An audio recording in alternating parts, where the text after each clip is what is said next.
নতুন এই ফলটার নাম নাকি সাম্মাম মিষ্টি। বাজারে গিয়েছিলাম একটা কাজে, আর হঠাৎ করে এই নতুন ধরনের ফলটা চোখে পড়লো এবং এর কালার দেখতে যে রকম সুন্দর, যে কারো দৃষ্টি আকর্ষণ করবে।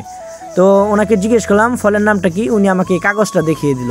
তো যেটা বুঝতে পারলাম যে উনি এই ফলের নামটা সবার কাছে বলতে বলতে এই পরিমাণ কাহিল হয়েছে, যার কারণে উনি এই ফলটার নাম লিখে এখানে রেখে দিয়েছে। এখন যে কেউ জিজ্ঞেস করলে ফলের নাম কি, উনি শুধু এই কাগজটা দেখিয়ে দেয়।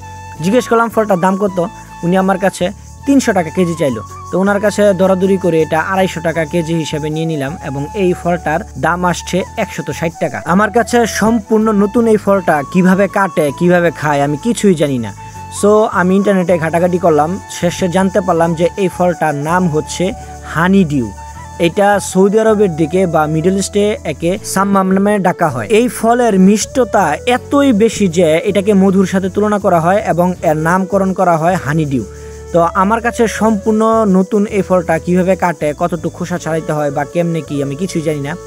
তবে কাটার পরে ভিতরে যে অবস্থা, এটা দেখে বুঝতে পারলাম যে আমাদের দেশের বাঙ্গি যেরকম, এই ফলটা ভিতরে দেখতে ঠিক সেরকম। আর উপরের খোসাটা মিষ্টি কুমড়ার মতো বেশ শক্ত।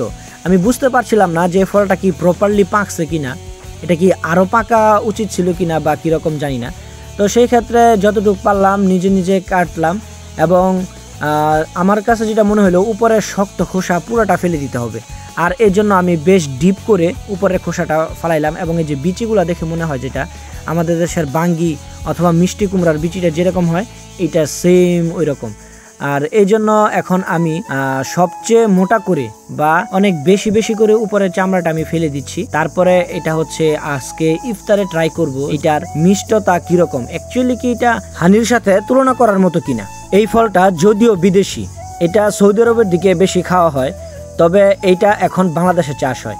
এই ফলের আরেকটা ভেরিয়েন্ট আছে, ওইটা অনেকটা দেখতে তরমুজের মতো এবং এই জন্য ওই ফলকে ডাকা হয় রক মেলন নামে। ওয়াটারমেলনের সাথে এটার একটা মিল আছে, যার জন্য ওটাকে রক মেলন বলে। তবে দুইটাই মিষ্টতার দিক থেকে অন্য লেভেলের, যেটা আমি ইন্টারনেট ঘাটাঘাটি করে জানলাম।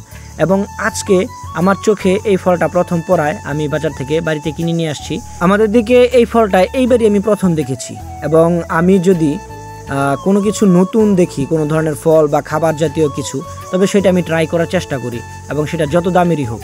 এটা 250 টাকা কেজি হিসেবে মোটামুটি বেশ ভালো দামই নিয়েছে, কারণ এইটা এখন বাংলাদেশেই চাষ হচ্ছে, এটা আর বিদেশ থেকে ইম্পোর্ট করা লাগতেছে না। তারপরেও এটা আমি নিয়ে আসছি শুধু ট্রাই করার জন্য যে এটার অ্যাকচুয়ালি টেস্টটা কীরকম এটা জানার জন্য। আর এই জন্য আমি এই ছোট্ট একটা ফল 160 টাকা দিয়ে নিয়েছি। আজকে ইফতারে খাবো বলে এটা নিয়ে আসছি। আর ইফতারে আমি চেষ্টা করি ভাজা পোড়াটা কম রেখে একটু ফ্রুটস আইটেম বেশি রাখার জন্য।